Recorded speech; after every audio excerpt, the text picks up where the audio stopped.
For as long as mankind has fixed his gaze upon the heavens, the age-old question has remained: are we alone in the universe? As our tools for exploring this vast expanse continue to improve, the answer to our question comes more clearly into focus. It's now estimated that for every grain of sand on planet Earth, there is another Earth-like planet capable of sustaining life. So, can we truly be alone?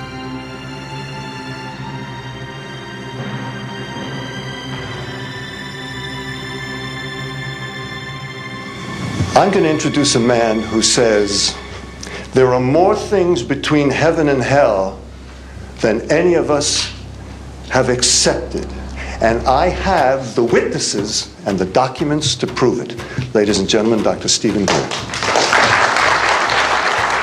On May 9th, 2001, 20 military, government, and corporate witnesses held a press conference in Washington, D.C. And these are folks who have been involved in so-called black budget or covert unacknowledged projects. They described a decades-long conspiracy to cover up extraterrestrial visitation to Earth. These unacknowledged special access projects are taking in at least $40 to $80 billion per year. And the study of extraterrestrial technology in covert military programs. And they are sitting on technologies that can change the world forever. This technology would liberate Earth from fossil fuels, environmental devastation, and poverty in a single generation. I didn't believe in UFOs until London Control called us in the winter of 1962 and asked us, would we chase one? Their testimony would make history. I said, well, you're going to tell the public about it. And he says, no, we don't tell the public about this. It would panic the public. This was the most watched event in the history of the National Press Club. We actually did recoveries of crashed saucers.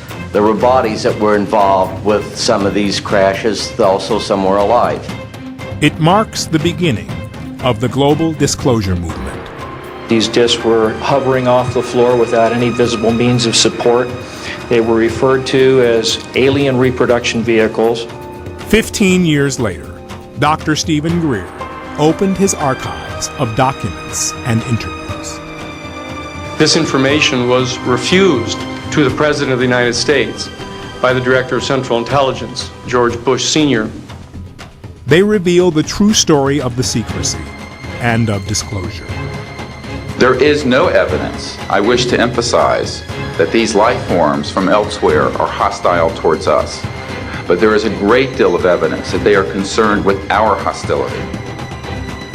This is that story.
The phenomenon of UFOs does exist, and it must be treated seriously. Mikhail Gorbachev.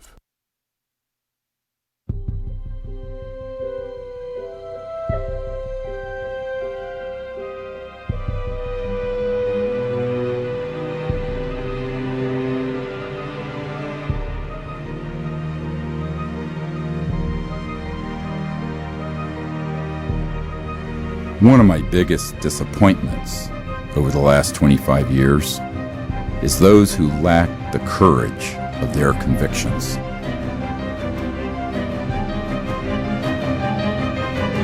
If 1% of the people who I've talked with, met with, or briefed had that courage, this would have all been fixed long ago.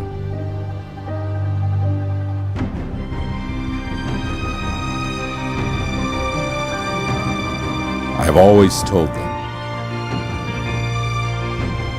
if you won't do it, I will. So here goes. For all I know, we may be visited by a different extraterrestrial civilization every second Tuesday. But there's no support for this appealing idea. The extraordinary claims are not supported by extraordinary evidence.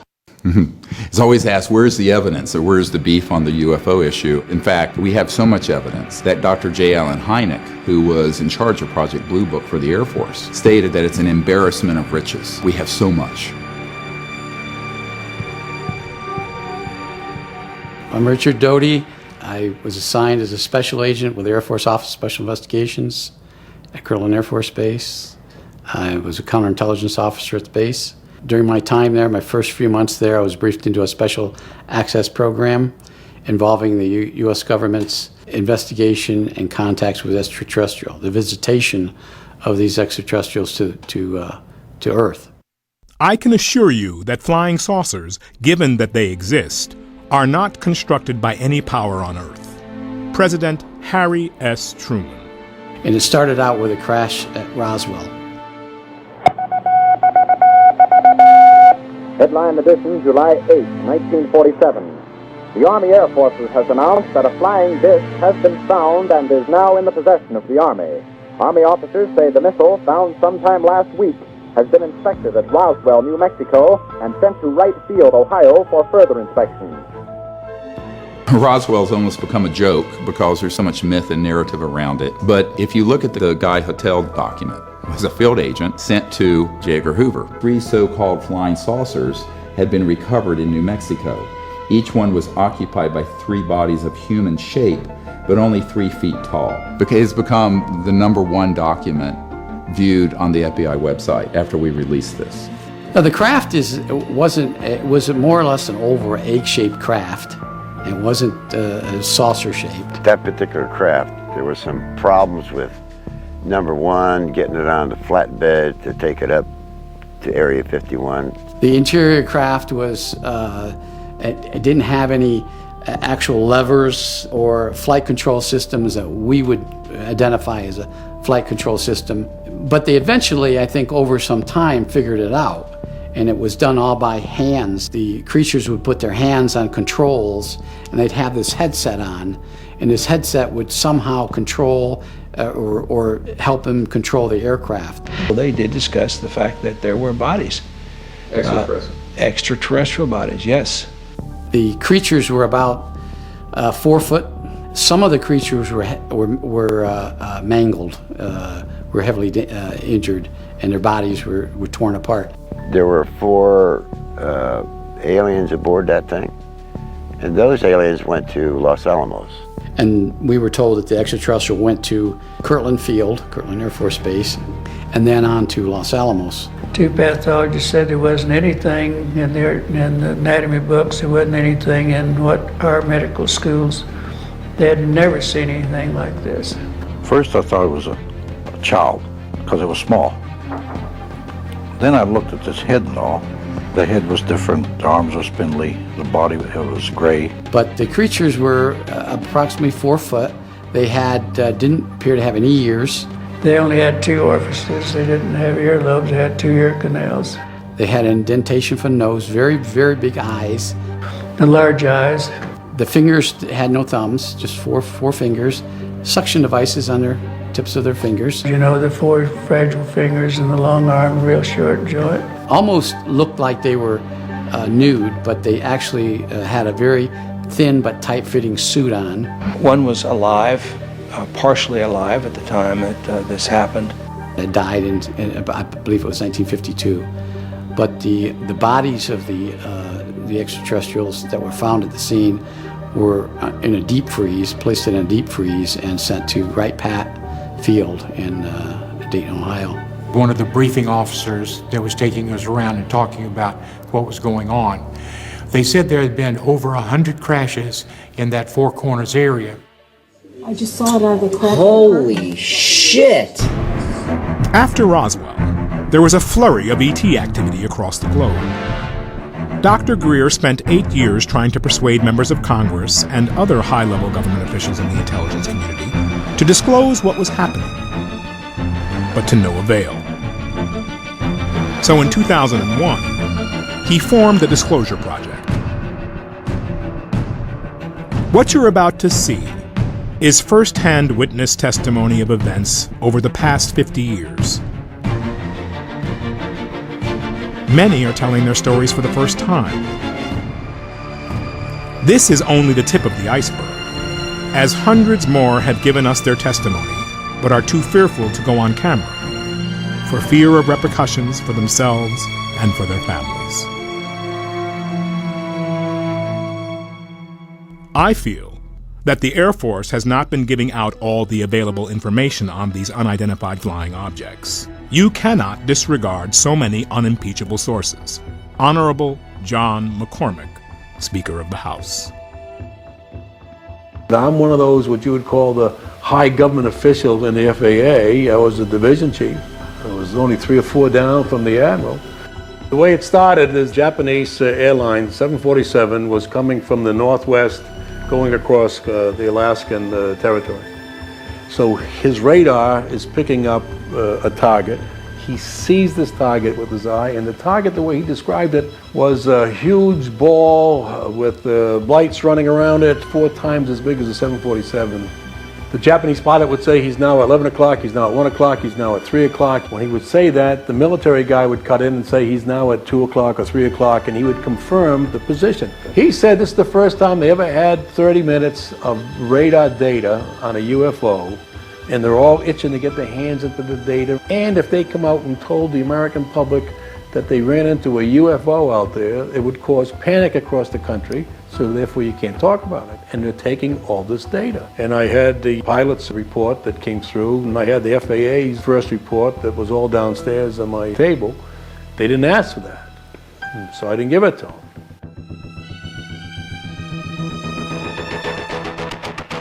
The plane that I was going to be flying in was an F-104, which was the fastest known aircraft to mankind at that time.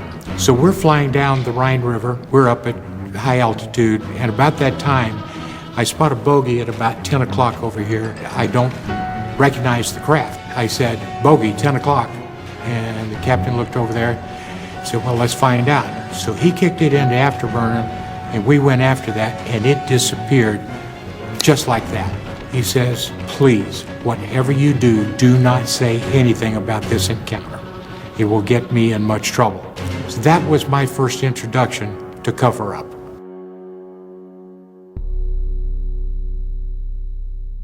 So everything was going along pretty just ho-hum routine. They dimmed the lights first in the command center when they set a condition zebra alert. Most of the times when they set these drills, they would say, "This is a drill, this is a drill." But they turned the lights down this time and they didn't say, "This is a drill." We had contact with an unidentified flying object that had entered our airspace.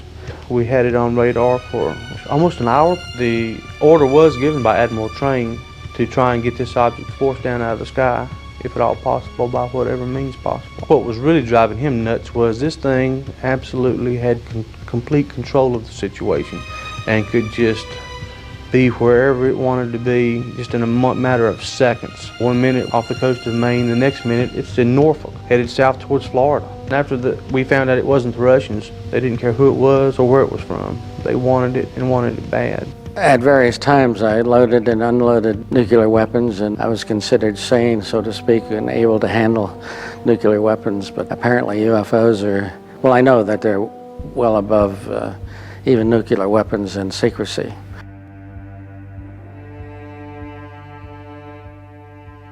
One particular night, we just finished our refueling mission. London Control called us and asked us if we would intercept a UFO over the center of England, roughly in the Stonehenge, Oxford area.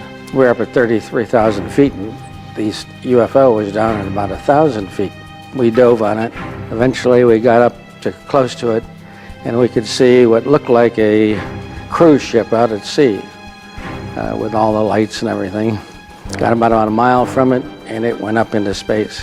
London Control said, you can continue on with your mission. Apparently, Prince Philip felt it was very important. We were invited to dinner at the Officers Club, where he was a speaker, and he knew all about the fact that we had chased the UFO.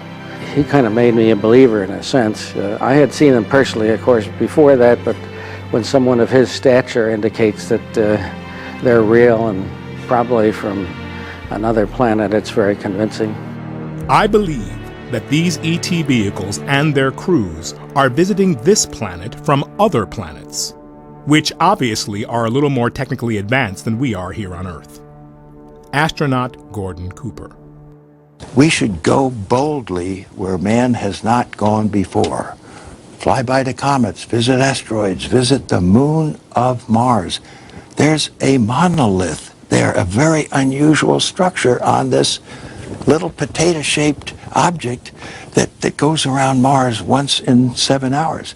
When people find out about that, they're going to say, who put that there? Who put that there? Dr. Greer has been around people with top-secret clearance his whole life. His uncle helped to design the original lunar module that put the first men on the moon. In 1961, President Kennedy challenged NASA to put Americans in space and on the moon by the end of the decade. Because that challenge is one that we're willing to accept, one we are unwilling to postpone, and one we intend to win. The Disclosure Project archives includes testimony from extraordinary individuals who were part of this great effort to explore outer space, including astronauts Gordon Cooper and Dr. Edgar Mitchell, the sixth man to walk on the moon. Yes, there have been ET visitation, there have been crashed craft, there have been material and bodies recovered, and there is some group of people somewhere that may or may not be associated with government at this point, but certainly were at one time, that have this knowledge and have been attempting to conceal this knowledge. We walked over to one side of the lab and he said, by the way, we've discovered a base on the back side of the moon. And I said, whose? What do you mean, whose? Well, let's see, we've had visitors again. Yeah. Probably worth mentioning. Okay. And then he pulled out one of these mosaics and showed this base, which had geometric shapes. There were towers, there were spherical buildings. There were very tall towers and things that looked somewhat like radar dishes, but they were large structures. And at that point, I became frightened and I was a little terrified, thinking to myself that if anybody walks in the room now, I know we're in jeopardy, we're in trouble, because he shouldn't be giving me this information. The crew of the carrier Kearsarge goes into action off Midway Island in the Pacific for the return of a hero, Major Gordon Cooper. The capsule door is blown off and Cooper's flight ends, a performance that exceeded the most optimistic predictions. I was having some cameramen film the installation of a precision landing facility we were putting in right on the edge of the dry lake. And the saucer flew right over them and put down 3 little gear and landed out on the dry lake bed. And they went out, picked up their cameras and moved on out toward him filming. And he lifted off, put the gear back in the well and climbed out at a very high rate of speed and disappeared. I was involved in the research and development and doing very classified programs myself, so I knew that we didn't have any vehicles of that kind. The Russians didn't have any of that type either. At that point in time, there was no doubt in my mind that this vehicle was made at some other place than here on Earth. We're watching 8 News Now at 11. Officially, the U.S. government ended its study of UFOs in 1969 because it assured the public there is no proof the phenomenon represents a threat to national security. But what if these unknown aircraft showed an interest in our nuclear weapons? A group of more than 150 military veterans, missile officers, security personnel, including many who worked at the Nevada test site, say they've seen mystery intruders over nuclear facilities.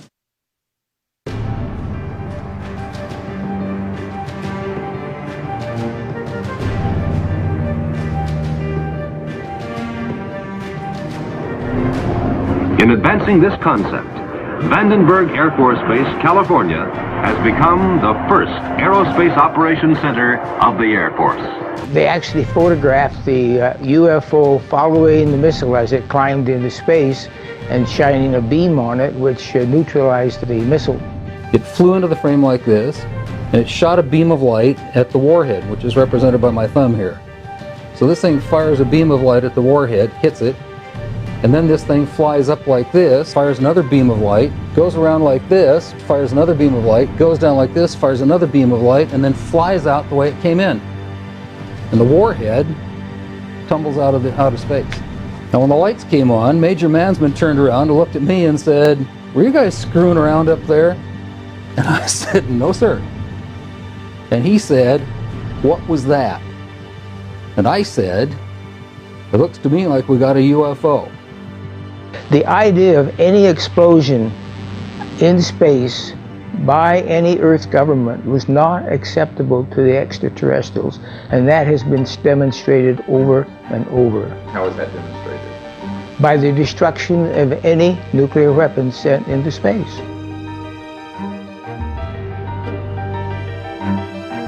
It was early in the morning. I received a call from my topside security guard. He and some of the guards had been observing some strange lights flying around the launch control facility. And I said, "Well, you mean UFO?"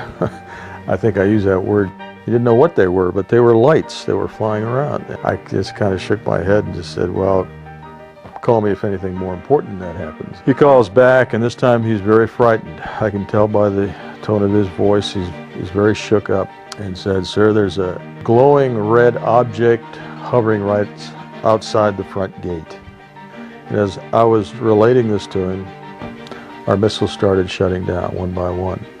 The Air Force did an extensive investigation of the entire incident and was not able to come up with a probable cause for the shutdowns. The missiles are not connected to each other. Having a fault at one site would not affect missiles at another location. Assuming that they've always been there, but what caused this great interest in us, this large incursion after 47? And I remember he thought for a moment, he said, "Well, obviously, yes, an atom bomb." A 1.5 stage, 132-ton ballistic device, now fully operational after an evolutionary background of more than 50 years of powered flight. Roswell was not the beginning. It was a turning point. We just dropped 2 bombs on a country. We had a test of that bomb a few months earlier, or a few weeks earlier in New Mexico. This probably was observed by these aliens somewhere, whether they were doing reconnaissance back then or how they ever figured it out. So they came here to observe and try to figure out what the heck was that. At the time of the crash, shortly after the detonation of the first atomic weapons, Roswell was the only nuclear-armed squadron in the world.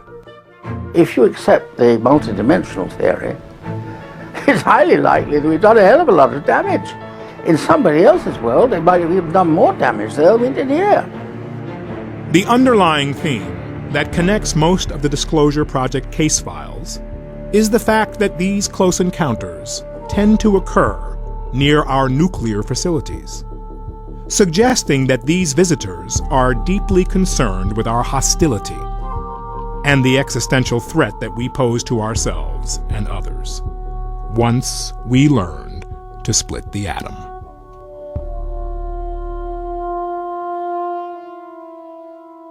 These are some of the highest ranking military officials in our defense program. They're trusted with, nuclear weapons. They're trusted with top level security clearances and secrets. But the minute that they start talking about this particular subject, they become pariah. I believe the American people are entitled to a more thorough explanation than has been given them by the Air Force.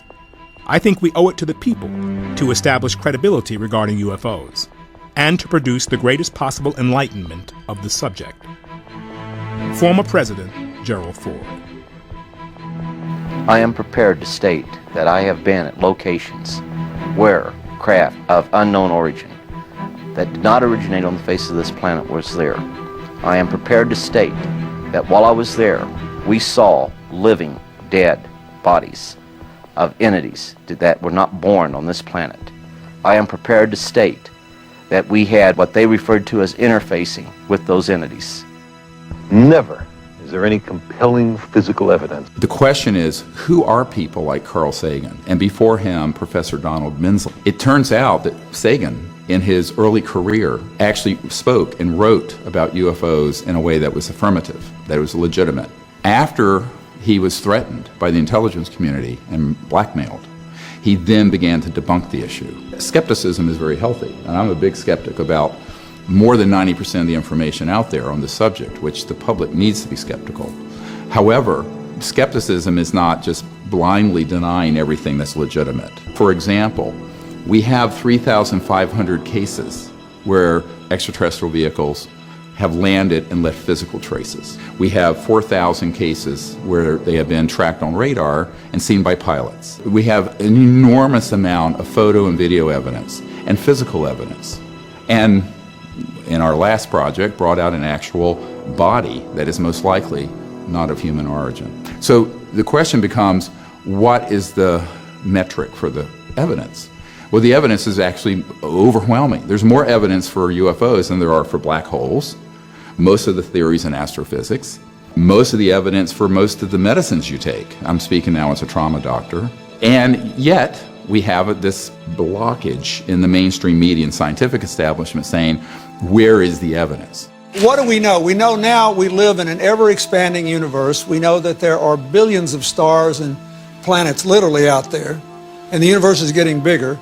We know from our fancy telescopes that just in the last 2 years, more than 20 planets have been identified outside our solar system that seem to be far enough away from their suns and dense enough that they might be able to support some form of life. So it makes it increasingly less likely that we're alone. Oh, you're trying to give me a hint that there are aliens.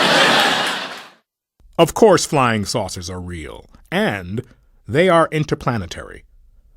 Air Chief Marshal Lord Dowding. When I was 8 or 9, I saw one of these objects, broad daylight.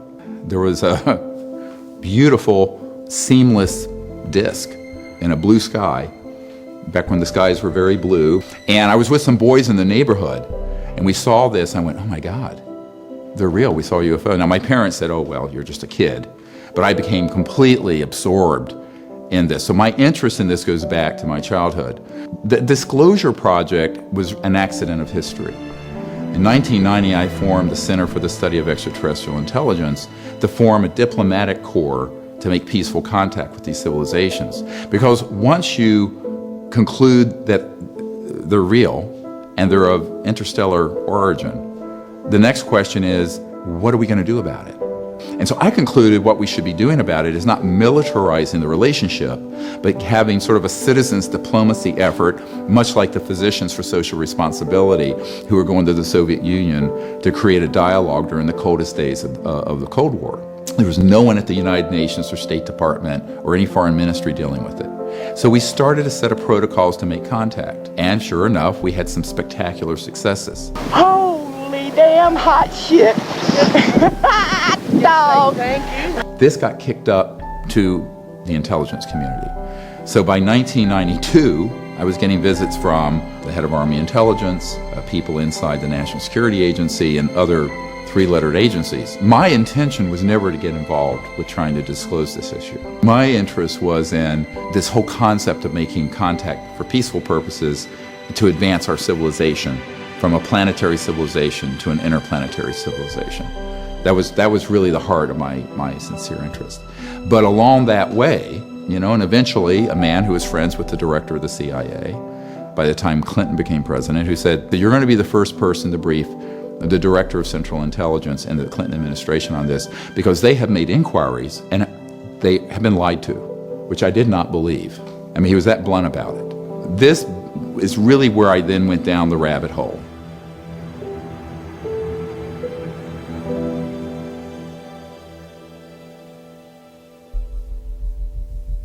So can the government keep a secret this big? One of the biggest weapons in the intelligence community's arsenal is our general belief that the U.S. government couldn't possibly keep a secret this big from the American public. But the existence of the National Reconnaissance Office remained secret for over 30 years. The mere existence of the NSA, jokingly referred to as no such agency, was kept secret until it grew so large that it was quite conspicuous. And those working in the Manhattan Project developing the atom bomb were told that any secrets that they disclose would result in 10 years in prison, or an equivalent of a $100,000 fine. Only when the weapons were used at Hiroshima and Nagasaki did the government disclose what they were. Of all things to keep secret, the fact that there is this bountiful option that we have of reaching out into the stars and being friendly neighbors with other civilizations and sharing information, sharing resources, and sharing knowledge and sharing spiritual insights and values. To suppress that information and to conceal it is part of the efforts of a national security state that is threatened by that reality. And so that this is one of the ultimate secrets that needs to be exposed. We have indeed been contacted, perhaps even visited, by extraterrestrial beings. And the U.S. government, in collusion with the other national powers of the Earth, is determined to keep this information from the general public. Victor Marchetti, former special assistant to the executive director of the CIA. And in this document from the Canadian government, the matter is the most highly classified subject in the United States government, rating higher than the H-bomb. That was the most top secret doomsday weapon at the time in development. And the second item, B, flying saucers exist, period.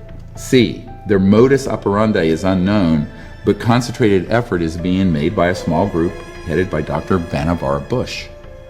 And then D, the entire matter is considered by the United States authorities to be of tremendous significance. What is more sensitive than the development of the hydrogen bomb prior to its detonation? The UFO issue. A priori, therefore, the entire subject has been managed in a way from the 40s onward with extraordinary secrecy around it. The event at Roswell, because it resulted in the acquisition of material that could be studied, it created a sea change in the whole national security organization, because within weeks of that event, the CIA was formed. Within weeks, there was the formation of the Air Force, which was split off from the Army Air Force. It also led, however, the development of unacknowledged special access projects, which is why Eisenhower, even though he knew about the subject on a fairly deep level, had completely lost control of it by 1961 when he left office. We must guard against the acquisition of unwarranted influence, whether sought or unsought, by the military-industrial complex. Because you think of generals and you think of conservatives and Republicans as being very pro-military in business, but he's talking about the illegal part of it. He's not talking about the conventional military. But it's now the military-industrial intelligence complex that are moving bureaucratically toward establishing dominion and control over the entire democratic process in the country, and that they're waging war invading the Middle Eastern oil fields and occupying the oil fields, attempting to establish what they themselves refer to as full spectrum dominance. But we're going to smoke them out. And so the public has to understand there became to be this bifurcation, this separation between legitimate national security and military operations and the deep black programs that are unacknowledged. We're talking about the black budget, the deep black, super secret, unacknowledged budget that runs in the $100 to $200 billion a year. I'm being conservative. My 03 budget calls for more than $48 billion in new defense spending. More money for the Pentagon when its own auditors admit the military cannot account for 25% of what it already spends. According to some estimates, we cannot track $2.3 trillion in transactions. $2.3 trillion with a T. That's $8,000 for every man, woman, and child in America. We're spending well over $100 million per day on classified programs that have no congressional oversight, no public scrutiny. There's no monitor of these programs. A number of these programs go directly through Congress, totally. When you start going through these documents, these programs start dropping off the radar screen. These are all classified programs within the defense budget, but they don't supply any technical information on the program. And if people think that the Congress and the President actually have a handle on this, they're gravely mistaken. They do not. This is where we get into the structure of secrecy. The structure of secrecy is complex and multifaceted. We've been led to believe that we live in a mostly transparent democracy, with the president at the top of the intelligence food chain, a true commander-in-chief. The reality, however, is much different. A shadowy government with its own Air Force, its own Navy, its own fundraising mechanism, and the ability to pursue its own ideas of the national interest, free from all checks and balances, and free from the law itself. There's secrecy that is legal, and unfortunately, where Edward Snowden made his mistake was by disclosing secrets, no matter how inappropriate it might have been that they were going on, that were being managed legally that the President and Congress and the intelligence committees knew about. A traitor to the United States. On the other hand, there's secrecy that is illegal. And these are the unacknowledged special access projects, USAPs, USAP for short. What they've done is they've formed this alliance among themselves of the industry that makes money by building war machines, the military that uses the war machines and justifies them, and then the intelligence community that is not really an intelligence community, it's a covert operations community, armed with military weapons and nuclear weapons, in that they're trying to push the boundaries now of establishing their dominion in full spectrum dominance over the planet.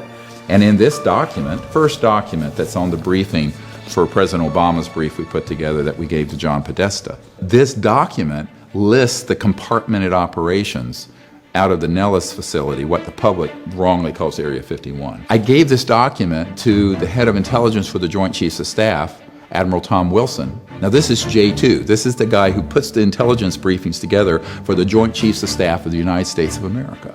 And he got hold of one of these compartments and he said, "Hello, I'm Admiral Tom Wilson. I want to be read into or briefed on this project." They said, "Yes, sir, we know who you are, and you don't have a need to know."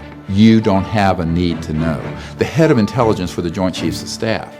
So this is where the military have been victims of the secrecy, because there are many generals and admirals and very good officers I've met with who have enormous responsibility that everyone, if you polled 1,000 people on the street, I think every single person would say something this sensitive they would know about, and if they didn't have knowledge about it, if they asked about it, they will be told. That is not true. There are very clear efforts to engage in covert programs and to keep the knowledge of those programs away from people, even in positions of constitutional authority. Dick Cheney, he would have a need to know. They call him Darth Cheney. We're talking about people way up in the defense industry, people who are running the skunk works, people like Ben Rich, like Kelly Johnson. So these unacknowledged special access projects do not care what your rank and position is. They care about one thing: Will you go along with their agenda? And this is exactly what happened when I met with Lord Hill Norton. Since my name has become connected with UFO matters in quite a big way in this country, I have frequently been asked by a person of my background, a former chief of the defense staff, a former chairman of the NATO military committee, what the reasons may be for governments wishing to cover up the facts about UFOs. That, I believe, is because governments fear that if they did disclose those facts, people would panic. The only thing he really wanted to know was, I was head of the Ministry of Defense, head of the Military Committee for NATO, head of MI5, MI6. Why wouldn't they have told me? And I said, well, sir, with all due respect, what would you have done if you'd found out that there was a project that was illegal, engaged in assassinations, that was keeping from not only our leaders and our constitutionally required oversight, technologies and information that would enable us to have a whole new civilization on this planet without pollution or dependency on Mideast oil or what have you. And he says, I wouldn't have stood for it for a bloody minute. And he was just in a rage about it. I said, that's why they didn't tell you. Several U.S. presidents are on record talking about the UFO mystery. Yeah, Presidents Jimmy Carter, Ronald Reagan both had UFO sightings of their own, but the current presidential campaign might be the first in which UFO disclosure has been championed by a major party candidate.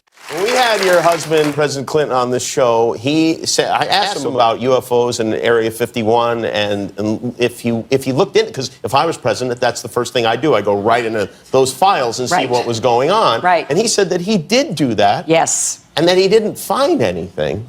Well, I'm gonna do it again. Yeah, why not? Right? And you know, there's a new name. It's unexplained aerial phenomenon. Unexplained aerial phenomenon, really? Yep, UAP. That's the latest nomenclature. I like the old one. I like UFO. I don't know why. Within a couple months of me briefing the CIA director, I get a visit from one of Bill Clinton's good friends to my home who says, they love what you're recommending, that the president do executive orders to declassify and bring all this information out. This man comes to my house and says, they really think that's a great idea. The president won't do it, it's too dangerous. And I said, well, he's the president. He didn't want to be president. He shouldn't have taken on the responsibility and sworn an oath to the Constitution. And he says, yeah, but you don't understand. They don't think that they can protect the president. And I said, what do you mean? And he's sitting at the dinner table with my children. And he says, well, they're concerned that President Clinton will end up like Jack Kennedy. And I start laughing. I really started laughing out loud because I thought, this is nonsense. This is like conspiracy kookville. He says, no, this is absolutely their concern, is that if he pushes on this, he is in mortal peril. Kennedy may have been engaged in a bit of a struggle with the CIA in attempting to get more information on the UFO subject, and that might account for his termination. And that morning, in two of the English-speaking newspapers, there was a picture of two UFOs. So I had placed those on his table where he was going to be sitting. And I said, good morning, Mr. President. I sat him down and said, we'd like to have coffee and juice. And he said, yes. So while I was getting that, he's looking at the papers. I came back in. President Kennedy says, well, what do you think? I looked at him, I looked down at the picture, and I says, well, sir, what do you think?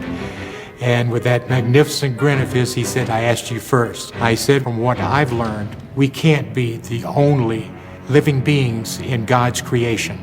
And he says, you're right, young man. There is considerable knowledge as far as the actual being of UFO and ET phenomena that we're aware of today. I am convinced that UFOs exist because I've seen one. President Jimmy Carter. When President Carter was elected, I was the legal counsel for the Jesuit National Headquarters in Washington, D.C.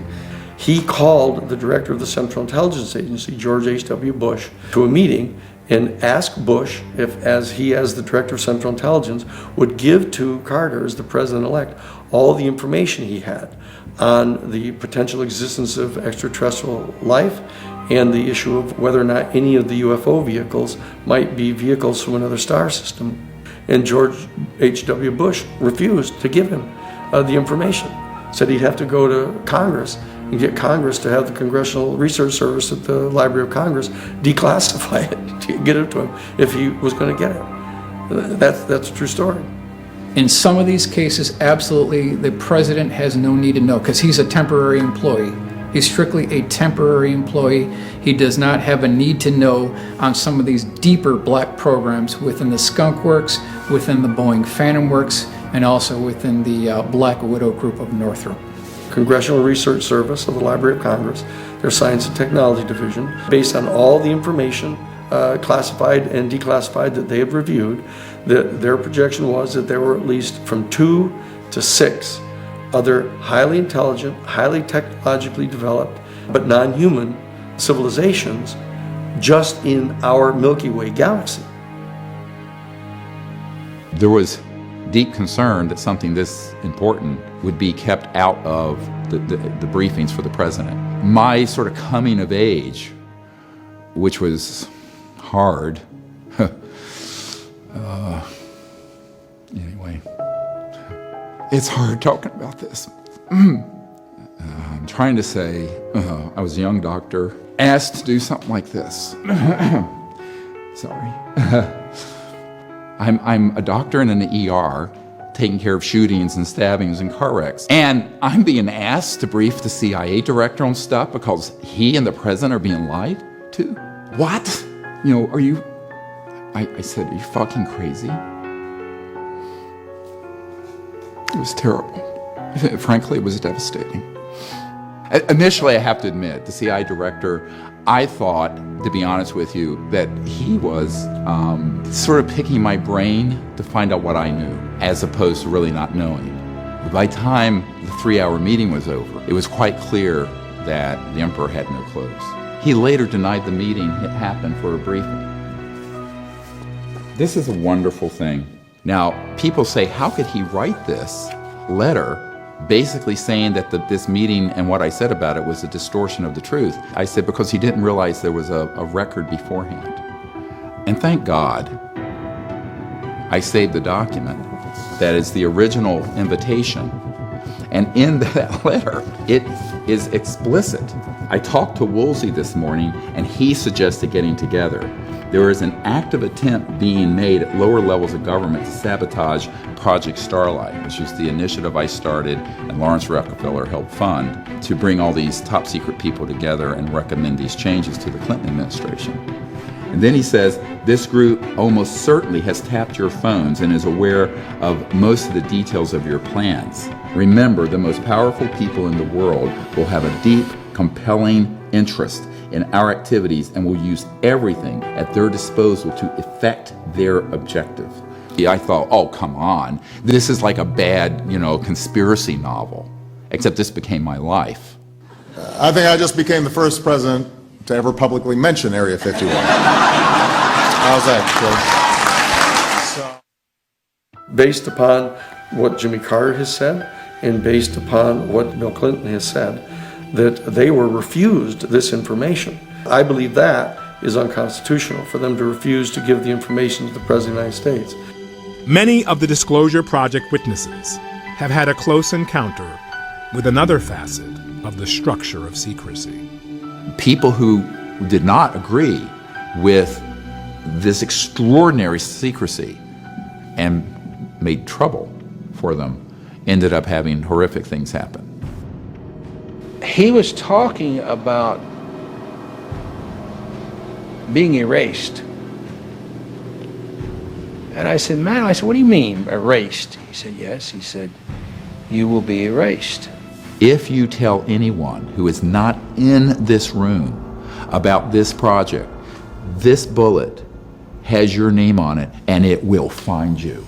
Measures have been taken by agencies to terminate people who appear to be inconvenient or troublesome through knowing too much.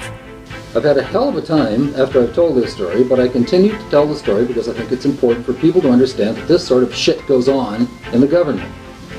that the government covers up information that we are entitled to know about as citizens of this country. They'll go after not only you, he said, they'll go after your family. They were like, look, man, we're gonna take you off in a helicopter and just kick your ass out in the jungle, and we're gonna end you and all this. And they were never there. This never happened. When I asked them at the time, I said, well, I don't know why you're saying this. I mean, it's there was something there, and if it's not the stealth bomber, then it's a UFO. And if it's a UFO, why wouldn't you want the people to know? Oh, they get all excited over that. You don't even want to say those words. And there have been dozens and dozens of totally, absolutely important, credible people who've had their careers ruined intentionally by the national security bureaucracy because they tried to come forward and fulfill what they viewed to be their duty to report this to their superiors. 3 o'clock in the morning, 4 o'clock in the morning, midnight, 10 o'clock, people would call and start screaming at me. You're going down, motherfucker! You're going down, motherfucker! And he just said, look, mister, you don't go in and start any rumors and Roswell's. Nothing happened out here. But who do you tell that you were involved in a UFO incident without them looking at you like you ain't wrapped too tight? One night, somebody blew up my mailbox by putting a big load of skyrockets in it. The mailbox went up in flames. And that night at 1 o'clock in the morning, the phone rang. I picked it up and somebody said, skyrockets in your box at night. Oh, what a beautiful sight, motherfucker. Interestingly, there was a man on my executive committee. He was a very well-known actor and singer named Burl Ives. And Burl Ives, he was a 33rd degree Mason. So all of you people who think that all these secret societies, everyone in it knows everything, they don't know anything. And he said to me, he says, we all know that Marilyn Monroe didn't die of an overdose. Boop, boop-be-doo. He said, do you know why they killed Marilyn? Mr. President, the late Marilyn Monroe. And I said, well, I didn't until I got this document. It's a virtual death warrant because she was found a couple days later. 3 August 1962, wiretap of telephone conversations between reporter Dorothy Kilgallen, who was looking into Roswell and other UFO issues, and her close friend Howard Rothberg, from wiretap of telephone conversation of Marilyn Monroe and Attorney General Bobby Kennedy. Rothberg discussed the apparent comeback of the subject with Kilgallen and the breakup with the Kennedys. This is referring to the fact that Marilyn Monroe had been having an affair with not one but both Kennedy brothers, and it was becoming conspicuous, so they broke it off. Rothberg indicated in so many words that she had secrets to tell, no doubt arising from her trysts with the President and the Attorney General. One such secret mentions the visit of the President at a secret air base for the purpose of inspecting things from outer space. Now, this is 1962. Kilgallen said that if the story is true, it would be a terrible embarrassment for Jack and his plans to have NASA put men on the moon. We choose to go to the moon in this decade and do the other things, not because they are easy, but because they are hard. The subject repeatedly called the Attorney General and complained about the way she was being ignored by the President and his brother. Subject threatened to hold a press conference and would tell all. It's a tragic situation because she was an actress. She didn't understand the national security state and the viciousness of those who want to keep these sort of secrets. It's at the aliens won't let it happen. You reveal all their secrets. They exercise strict control over us. Now, there are a lot of people that are going to examine your facial expressions here, every twitch, everything, and say, and of course, so did you look? Did you see? Did you explore? I can't reveal anything. Oh, really? Because President Clinton said he did go right in, and he did check, and there was nothing. Well, that's what we're instructed to say. One of the most powerful elements of the structure of secrecy has to do with the infiltration and control over mainstream media. It's a media of belief, a media of belief. The whole media is controlled by a few corporations thanks to deregulation by the FCC. You mean Disney, Fox, Westinghouse, and good old GE? They own networks from CBS to CNBC. They can use them to say whatever they please and put down the opinions of anyone who disagrees.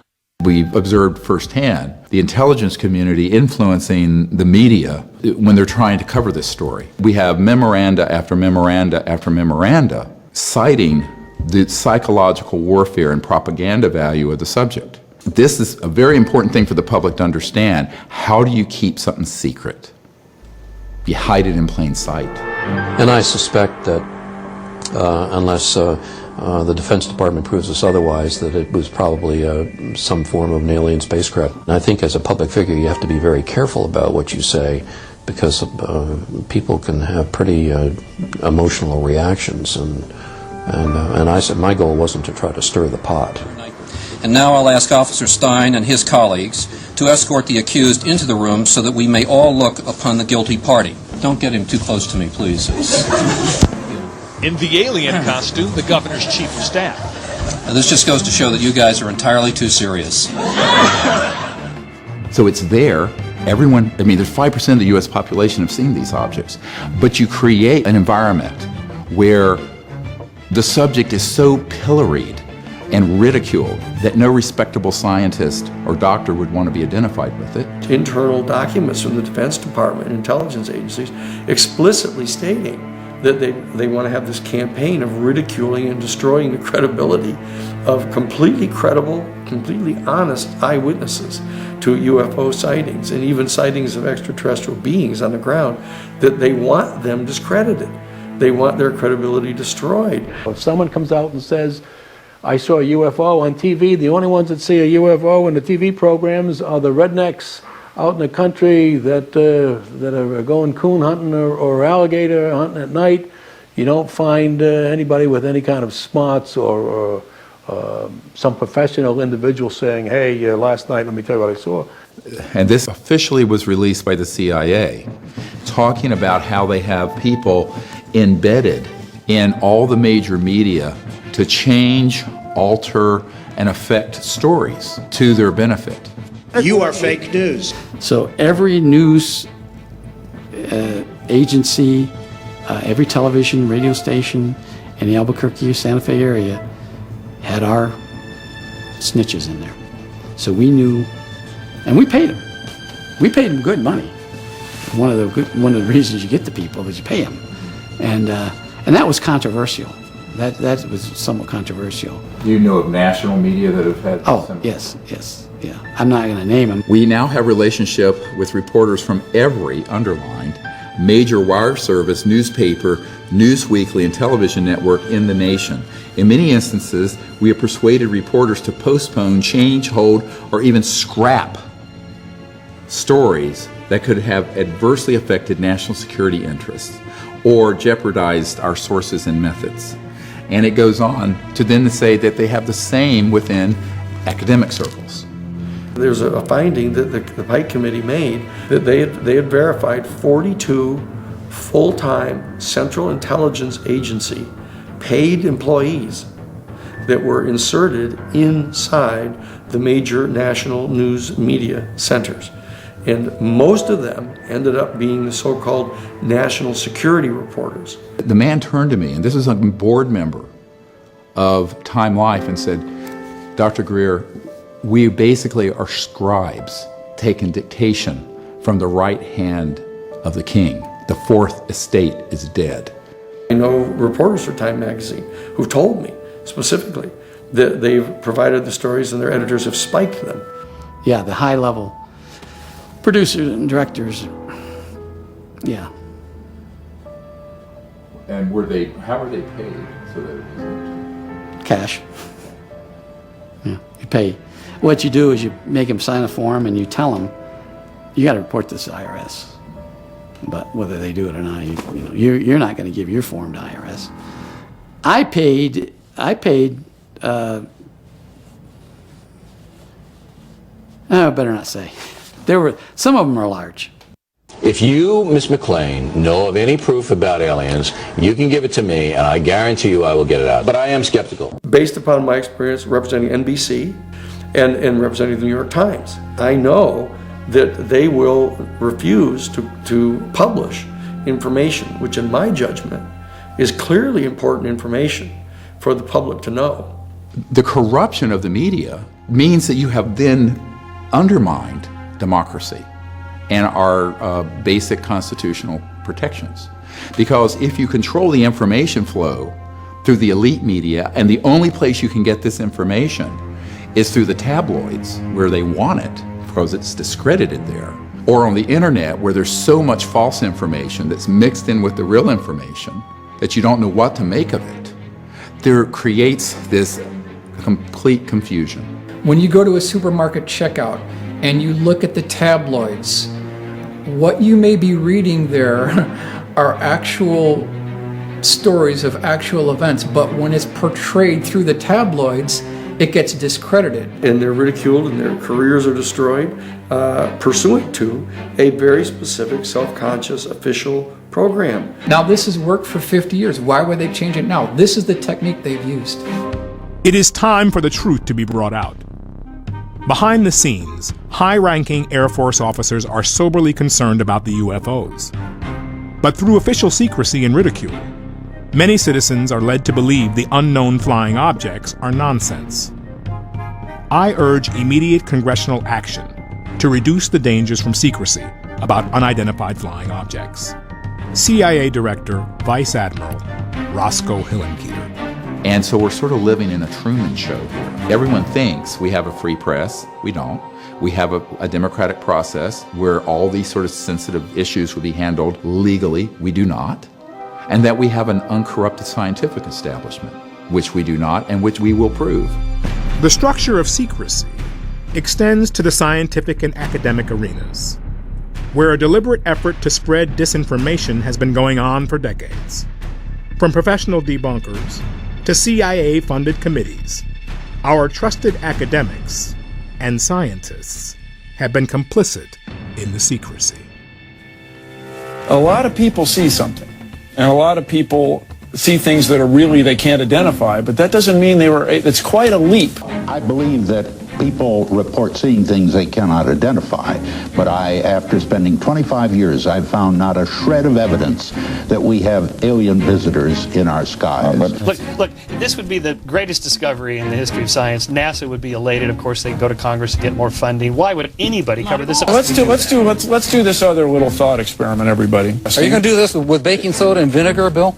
In 1952, Project Blue Book was launched by the U.S. Air Force to allay fears from the public of ET activity, and to assure them that they were doing everything in their power to look into this. I am here to discuss the so-called flying saucers. The Air Force interest in this problem has been due to our feeling of an obligation to identify and analyze to the best of our ability anything in the air that may have the possibility of threat or menace to the United States. There's been a decision made within the national security state infrastructure to ridicule and dismiss cases that they know positively are cases of genuine sightings of UFOs and extraterrestrial beings. That's perfectly clear. Project Blue Book was headed up by Dr. J. Allen Hynek, a professor of physics and astronomy at Ohio State University. Hynek eventually came clean and said we were there to debunk these cases, not to get to the truth and tell the public. And I know the job they had. They were told not to excite the public. Don't rock the boat. And I saw it in my own eyes happen that whenever a case happened that they could explain, which is quite a few, they made point of that and let that out to the media. Cases that were very difficult to explain, they would jump handsprings to keep the media away from them. They had a job to do to keep the public from getting excited. However, there have been a certain percentage of this volume of reports that have been made by credible observers of relatively incredible things. It is this group of observations that we now are attempting to resolve. In response to Project Blue Book, an academic committee was formed in 1953 called the Robertson Panel, comprised of some of the most respected physicists and astronomers of the day. The Robertson Panel was tasked with providing a fair and independent academic analysis of the UFO case files. And in this document, it says point blank that the people who are on this committee are answering and working with the CIA, but that can't be disclosed. And these are esteemed scientists in academic university settings. It says point blank, when there's a very strong piece of evidence, we need to set up something so we release a certain type of balloons and film it so that it will look like that, to sort of debunk it. And we need to engage astronomers and amateur astronomers and set up a sighting situation where we show them some evidence and then show them how it's debunked. Fast forward to 1968. The Condon Committee was formed, led by Dr. Edward Condon, a professor of physics at the University of Colorado. Now, ostensibly, this was an objective scientist who was heading up a committee to tell the truth, because I'm a scientist. These guys are scientists second. They're humans first. And it says it cannot be allowed to be known that Dr. Condon et al. Are actually working with the CIA for these psychological warfare and spin factors. I concluded that this was not an objective study. So I wrote a letter to Condon, and he was so furious at that he called up James S. McDonald, who was at that time the chairman of the newly merged Douglas and McDonnell aircraft companies, and tried to get me fired. This is in these documents. This is not a theoretical case. This is why I say you form a committee when you want to kill something. I must admit that any favorable mention of the flying saucers by a scientist amounts to extreme heresy and places the one making the statement in danger of excommunication by the scientific theocracy. Frank B. Salisbury, Ph.D.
From the very first meeting I had with the director of Central Intelligence, I didn't need to convince him that the UFOs were real. I mean, in fact, I pulled out all this dispositive evidence that Carl Sagan would want to see. And he said, I already know this is real. But I want to know why I, the CIA director, James Woolsey, and the President of the United States aren't being told anything about it. The why is always the hardest question to ask, and nobody asks it. And I began to explain to him what it really is a big technological question.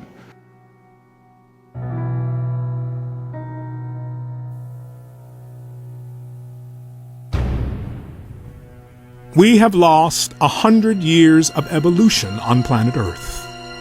A true lost century. Huge progress was made in the 1920s, as Nikola Tesla developed energy generation technologies that could power the Earth, drawing endless free energy from the so-called empty space around us. So-called empty space isn't really empty at all. It's actually full of energy. So instead of being like kind of a quiet, empty lake, it's more like the froth at the base of a waterfall or something. The amount of energy in a cubic meter of space-time was 10 to the 26th power. It's a 10 with 26 zeros behind it, joules per cubic meter. And that's enough energy, even in a coffee cup, to boil all the oceans of the Earth completely away into steam. The acronym Unidentified Flying Object is a deliberately obfuscating term. And what it really is an alternative energy and propulsion system. They had a piece of, they thought was plexiglass, a rectangular piece of plexiglass, for years before they figured out it was the energy device for the craft. And it was connected in such a manner that this device could power a very small watch up to a city. Power was determined by what the demand on it was. And so each craft had one of these. The implications of free energy go far beyond keeping the lights on in your home or running your car without gasoline. Most of the cost of making anything, from growing food to constructing a skyscraper, is the energy used to mine the raw materials out of the ground. Ship, process, ship again, package, and deliver. A free energy society, in which the cost of manufacturing and agriculture move towards zero, would mean endless abundance for everyone on Earth. They already exist. It's not like they even have to be invented. You and I, the taxpayers, have already paid trillions of dollars, literally, in super secret black budget funding to develop these systems. This is the society we could have had a century ago. We could get rid of smog, we could get rid of pollution. You wouldn't even need solar panels at this point. We could change transportation in a microsecond. The way we build homes would be completely different. The way we govern our lives would be completely different. And all the literally hundreds of trillions of dollars in assets that are in coal, natural gas, uranium, nuclear power, public utilities, they're all obsolete. Many people would say, well, doesn't that mean the secrecy's been a good thing? I said, well, that would be like saying we should have never come out with the automobile because the horse and buggy manufacturers would have gone out of business, or come out with computers because Royal typewriters didn't get ahead of the curve and they went out of business. When we go outside and we look at our cars, we look at our airplanes, we're already looking at dinosaur technology. It's laughable where we are right now. We should be at least 100 years ahead of where we are right now. And there are still files on this issue classified, top secret, from 100 years ago, for the same reasons. Because the macroeconomic order of fossil fuels, petrodollar, a handful of industrial elites and corporations be completely transformed. But the folks who actually call the shots in the multi-trillion-dollar global economy, they don't want to see that happen. They know that if that power was, delineated to the average person, we wouldn't need them anymore. They don't want it today, and the likes of J.P. Morgan and others back 100 years ago didn't want it. When they found out that Tesla had passed away in the Hotel New Yorker, they came in, they had the manager of the hotel open the safe, and they took all of Tesla's papers. And this was to the director of the FBI from the Department of Defense in a turf war trying to get that information and lock it up. This is not a contested document. This has been officially released. A century of artificial scarcity has produced a destabilized, dehumanized, war-torn world, where the power and wealth have been transferred from the many to the hands of the few. If you take that on, you're going to run into the mother of all buzzsaws in terms of the national security state. Some of the breakthroughs in the past have been deliberately suppressed. There are 5,135, I believe it is, patents that have been confiscated under national security seizures. Now, these are just the patents. And this is what happened to a lot of the huge breakthrough technologies like Stan Meyer, who had a car running on water. A local inventor has discovered a way, hear this, to use water to run your car. It's a major breakthrough that will no doubt make motorists happy. And as Ralph Robinson explains, the Pentagon is also showing lots of interest in this project. A lot of people don't realize that Stan Meyer had a toroidal, a donut-shaped object that put out many times more energy than you had to put into it because it was tapping into this 0-point quantum vacuum energy field. That had a national security order on it before he even got it to patent. It was seized and shut down. What we really had was a threat to the scientific establishment. I view this as the greatest strategic threat to survival of the United States and, in fact, of civilization itself. Who's going to stop this from happening? The president doesn't know it's occurring. The Congress oversight committees have no idea what's going on. And you have these people who are in the deep national security state who basically do what they want. The problem is most of these inventors think that the world's going to beat a path to their door. Unfortunately, Murder Incorporated beats a path to their door first. But free energy technology was only one half of the equation when it came to advanced extraterrestrial technology. Early research into anti-gravity technology gained momentum in the 1940s, as Adolf Hitler poured tremendous resources into developing his secret weapon, the so-called flying bell. Once we acquired these technologies, they were augmented with the study of retrieved extraterrestrial craft, and we created our own fleet of so-called alien reproduction vehicles. This is where Bell Labs was involved, this is where General Electric was involved, this is where a number of high-tech companies gained their knowledge. Lockheed Martin Skunk Works, and EG&G, and Raytheon, and E-Systems, and MITRE Corporation, and Booz Allen Hamilton, and on and on and on. I know many people who've worked in these programs. Quote, we have things flying in the Nevada desert that are 50 years beyond what you could comprehend. If you've seen it on Star Wars or Star Trek, we've been there, done that, or decided it wasn't worth the effort. So that's coming from Ben Rich.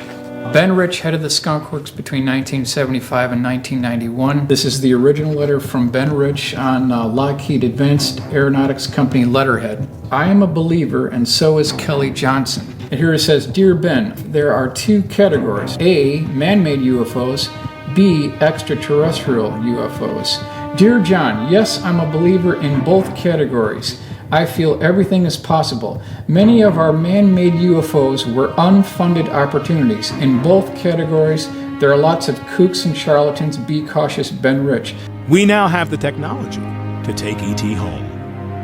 Ben Rich, CEO, Lockheed Skunk Works. It is being covered up, but probably not for the reasons you might think. Within the intelligence communities, they have something called ace in the hole technologies. So secret they didn't even talk about it. November 12th of 1988 was their dog and pony show, a classified military exhibit at Norton Air Force Base. And then off in a separate section of the hangar behind a curtain, which was opened up once everyone had gathered, were 3 of these so-called alien reproduction vehicles, or ARVs. The craft itself was hovering off the floor with no landing gear underneath it, nothing supporting it from above. To see something, travel across 12 miles of airspace in under a second and a half, make a couple of right-angle turns, and not make a supersonic shockwave of any kind, no sonic boom, which I've personally witnessed on a number of occasions. I mean, it changes your whole perspective.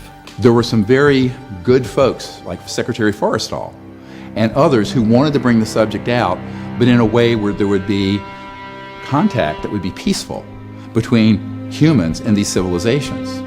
But there were other people who saw the big gold mine of militarism and war profiteering and the psychological warfare value. Their mandate, repeat, their mandate is to lie, deny, and deceive. There are people who've had experiences with the technology that we're not able to handle it psychologically because it defies reality. And in this document, the CIA director, Walter Smith, says, I am today transmitting to the National Security Council a proposal in which it is concluded that the problems connected with unidentified flying objects appear to have implications for psychological warfare, as well as for intelligence and operations. We have to take a step back from all the jargon and all the paranoia in Star Wars movies for just a minute and realize that it's very easy to set up a false flag operation. A false flag operation, also known as a false indication and warning, is a military tactic in which you create the illusion of a threat, often by attacking yourself and blaming the desired enemy. It's proven extremely effective at uniting the public around a perceived threat. And this is actually a well-known concept in military intelligence circles. We did it in the Gulf of Tonkin in Vietnam. where we exaggerated, if not completely staged, an attack on our naval vessels so we would stampede President Johnson and the Congress into vastly expanding the Vietnam conflict to benefit, guess who, the military-industrial complex and the war profiteers.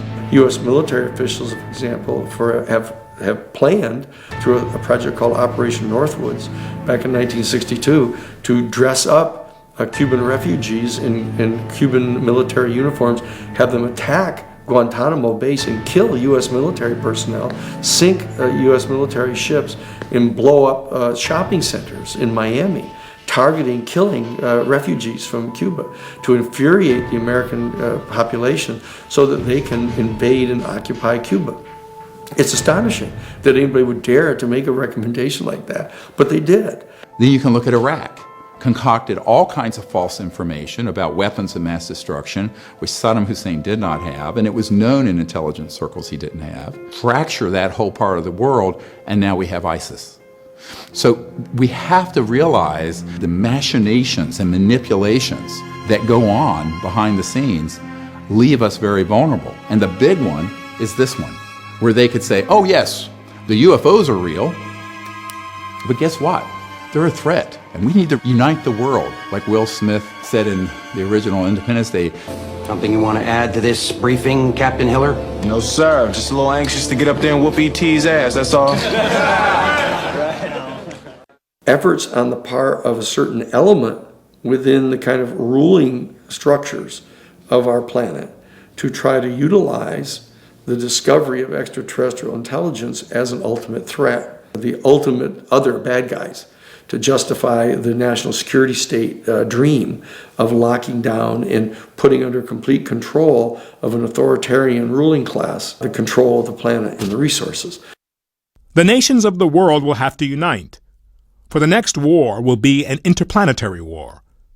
The nations of the Earth must someday make a common front against attack by people from other planets. General Douglas MacArthur. Can you realize that we, that you and I, that all of us have actually begun the exploration of another world? We have taken the first historic step into our solar system. I am Wernher von Braun. Wernher von Braun was one of the top scientists brought to the U.S. from Germany after World War II as part of Operation Paperclip. He invented the V-2 rocket for Adolf Hitler and became the chief architect of the Saturn V rocket for NASA's Apollo moon missions. In his deathbed confession, von Braun warned of a plot to pull off the ultimate false flag, using back-engineered alien reproduction vehicles to stage an invasion from outer space. When von Braun was dying in front of me, the very first day that I met him, he had tubes draining out of his side. And he was tapping on the desk telling me, "You will come to Fairchild." I was a school teacher. "You will come to Fairchild and you will be responsible for keeping weapons out of space."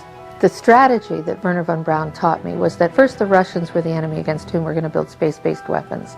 Then terrorists would be identified. Then we were going to identify third world country crazies. The last card is the alien card, and all of it, he said, is a lie. A lie. Have you been exposed, or did you come across in your career and your network the false INW or the deceptive indication and warnings projects related to this? Yes. And what did you find out about those? That's pretty hush. I don't think I should talk about that. Yeah. I mean, that's where when I briefed the head of the Defense Intelligence Agency, that was the main subject. That is, that's very sensitive. Yeah, it's very sensitive. Yeah. I occasionally think how quickly our differences worldwide would vanish if we were facing an alien threat from outside this world.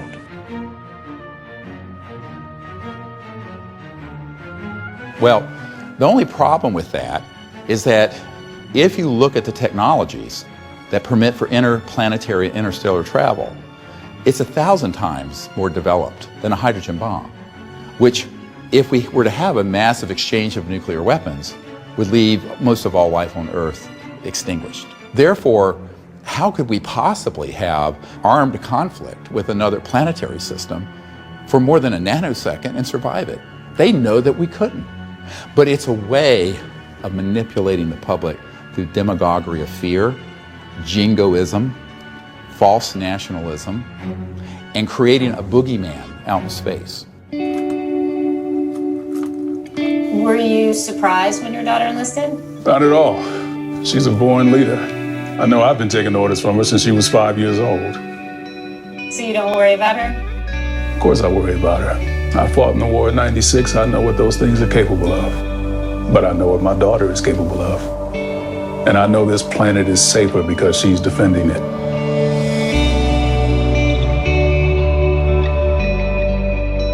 They could pull it off. They could definitely pull it off. Right now, they have the technology to mimic the form, fit, and function of extraterrestrial UFOs. They have the technology, absolutely. It's seamless, and you can never tell the difference. If they do have a false flag invasion, they're going to use one of these. This is the Hudson Valley Boomerang. This is 1982 to 1989. Over 25,000 eyewitnesses reported this craft. They can use these saucers, the cigars, the pyramids, the triangles as a united coalition. And that's how they're going to do it. We're talking about 150 to 172 feet across for the wingspan, which is the identical wingspan of the B-2 stealth bomber. So the question we need to ask is, was some of that $22.4 billion used on the B-2 poured into this program? It's the exact same time frame.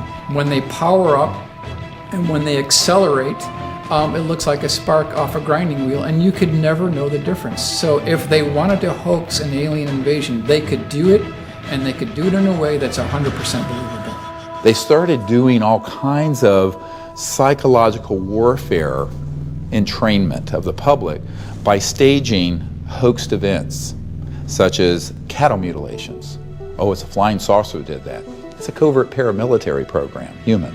So if you wanted to start indoctrinating people into a false threat from outer space that Wernher von Braun warned us about, you would start staging events that look alien, but that are completely man-made, that are scary and scare the hell out of people. UFO encounters are categorized into 4 groups. Close encounters of the 4th kind include people who claim to have been abducted by extraterrestrials. If you had a close encounter of the 4th kind and you are back, we're anxious to hear from you. Inner stage left, you got these sort of anti-gravity devices with creatures that look like ETs that are actually man-made robotic systems. They're called programmed life forms. And you start doing select interfaces with the public. We did do that, yes. OSI did that. There was a special group out of the 7602nd Air Intel Wing at Fort Belvoir. They came out and did that. They had these people that had maybe some sort of defects, anatomical defects that were brought in to fool people into thinking they're aliens. Yeah. I can't give you any specifics because the program is still classified, and they probably still doing it. I wouldn't doubt it, they were still doing it. So they've already got this psychological warfare already embedded into the minds of people to expect an extraterrestrial, not a secret aircraft, but an alien craft. So when they do pull this, they'll already have everything ready to roll. These civilians got onto the base and got into something. They saw something they weren't supposed to see, and this group came out and went into their home and scared the dickens out of them and staged an alien event. Exactly. The government will use the extraterrestrial phenomenon to cover their own deep black programs, and so that's the fight that we're up against here. And then it makes it out through the movie industry and the UFO lore and the internet and what have you, and it starts creating this specter of a threat.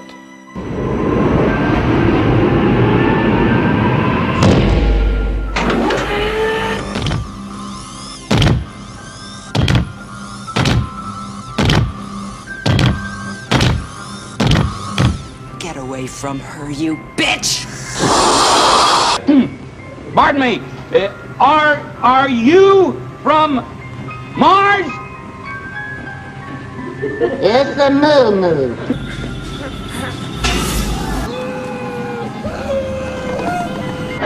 Nicht Deutsch? It's a moo-moo.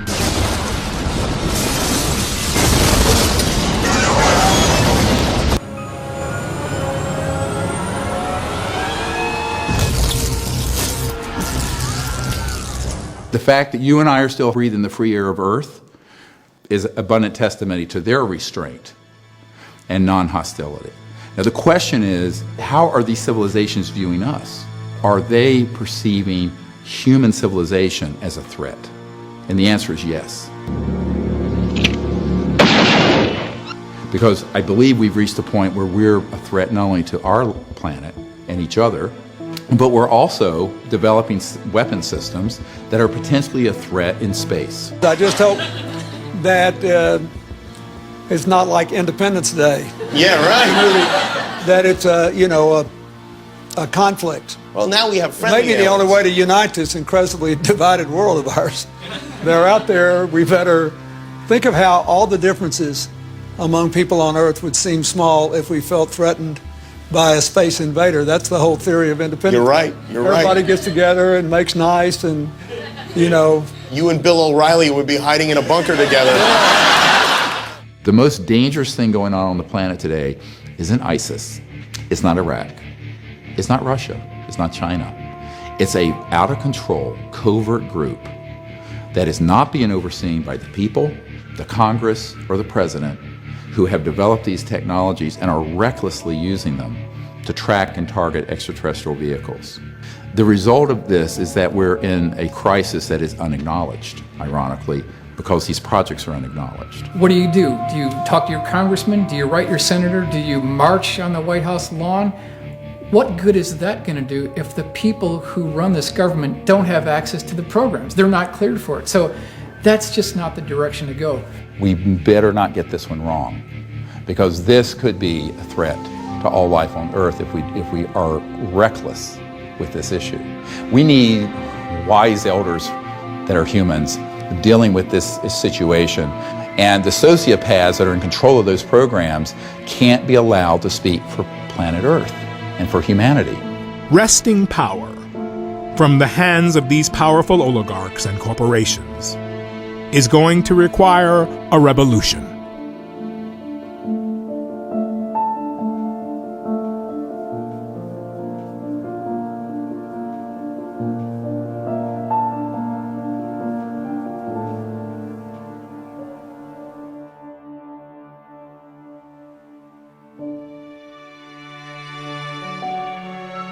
One of the more hopeful events that happened over the last decade was I get a letter from the Ministry of Defense, and it's dated 16th of January 2007, urgent, and it's signed by Admiral Pierre Morin.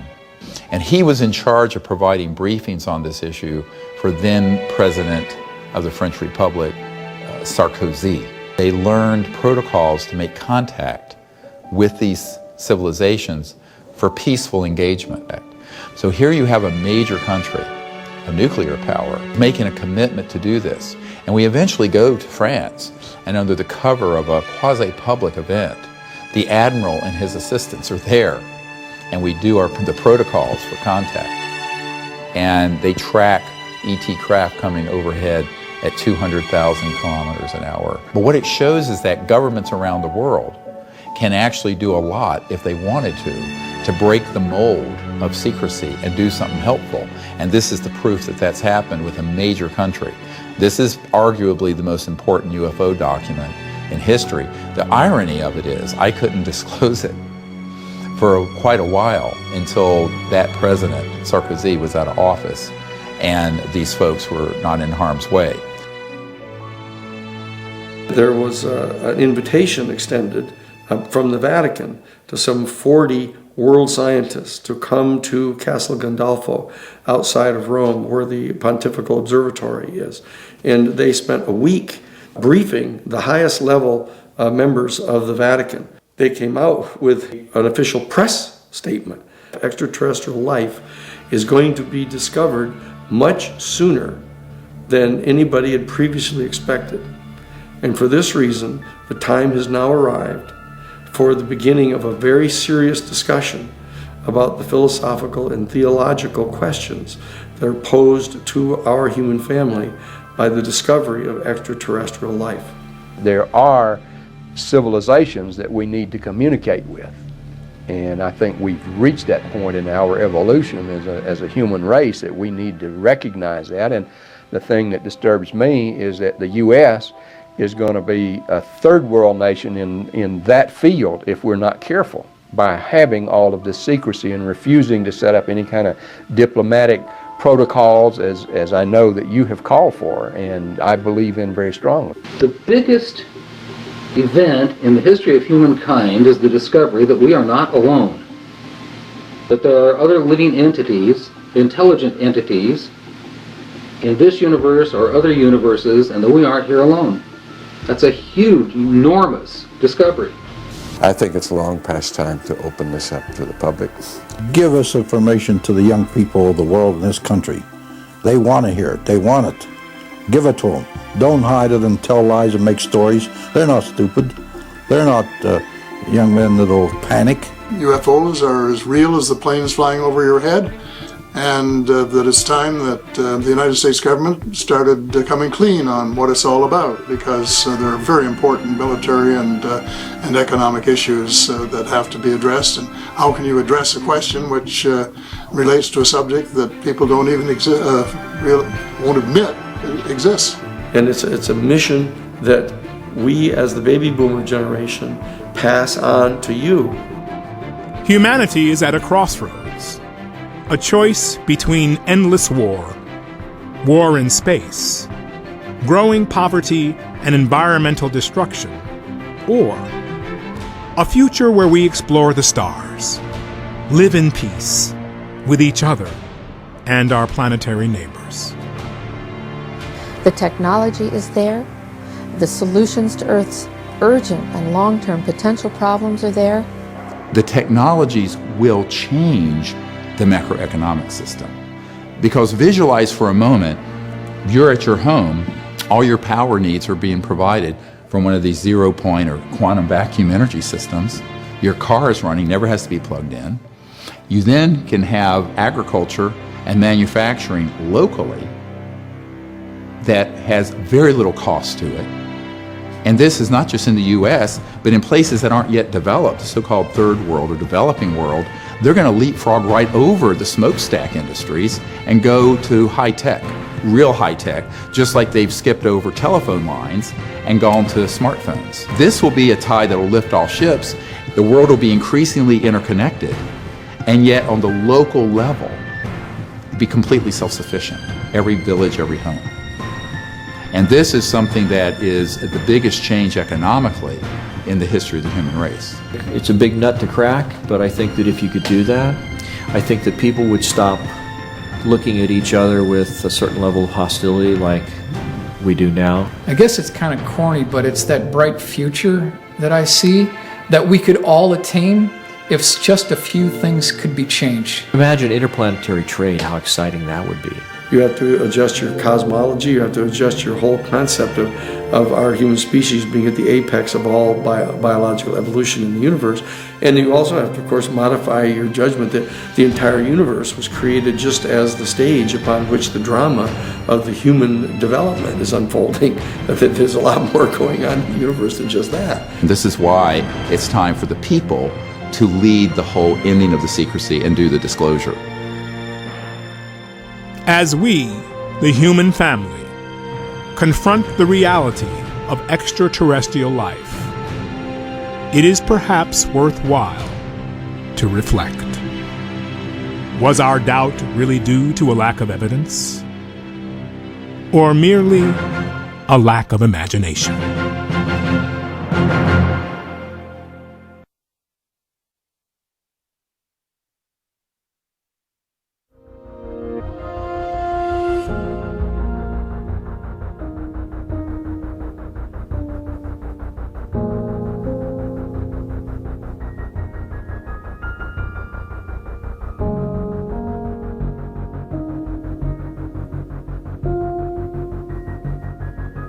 When it comes to Area 51 and whether or not the U.S. government knows of aliens, should Secretary Clinton be elected president? Well, what I've talked to the Secretary about, and what she said now in public, is that if she's elected president and she gets into office, she'll ask for as many records as the United States federal government has to be declassified. And I think that's a commitment that she intends to keep and that I intend to hold her to. Have you seen any of these documents? You were a White House Chief of Staff years ago. Have you seen... President Clinton asked for some information about some of these things, and in particular, some information about what was going on at Area 51.